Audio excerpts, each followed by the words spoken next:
ఎవరు లేని ఒంటరి వాడిని కాదు నేను. అందరూ ఉన్న ఒంటరిగా బ్రతుకుతున్నాను. అలా అని బాధకు బానిసను కాదు నేను. తన ప్రేమకు బానిసను. నేను ప్రేమలో మోసపోలేదు, తన చేతుల్లో మోసపోయాను. ఈ ప్రపంచంలో మీరు ఎవరికైనా నిజం చెప్పి బాధ పెట్టడంలో తప్పు లేదు. అబద్ధం చెప్పి మోసం చేయడమే మీరు చేసే అతిపెద్ద తప్పు.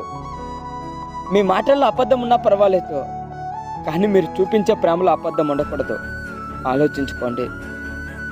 అలా అబద్ధపు ప్రేమను చూపించి మిమ్మల్ని ప్రాణంగా ప్రేమించే వారిని మోసం చేసి ఒంటరిని చేసి తను నన్ను వదిలేసినట్లు మీరు వాళ్ళను వదిలేయకండి.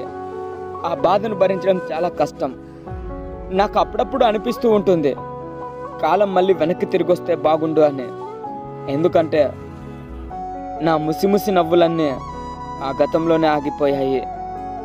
హాయ్ ఫ్రెండ్స్, నేను మీ సురేష్ బజ్జా. ఫ్రెండ్స్, ఈ వీడియో చూసినందుకు చాలా థ్యాంక్స్. అలాగే మరిన్ని ఇలాంటి వీడియోస్ మీకు కావాలనుకుంటే క్రింద కనిపిస్తున్న రెడ్ కలర్ సబ్స్క్రైబ్ బటన్ మీద క్లిక్ చేయండి, మరియు పక్కనే ఉన్న బెల్ ఐకాన్ మీద క్లిక్ చేయండి. ఫ్రెండ్స్, చాలామంది మన ఛానల్ సబ్స్క్రైబ్ చేసుకున్నారు, బెల్ ఐకాన్ మీద క్లిక్ చేసినట్టు లేరు. ఫ్రెండ్స్, ఒకసారి క్లిక్ చేయండి. Thank you friends, thanks for watching.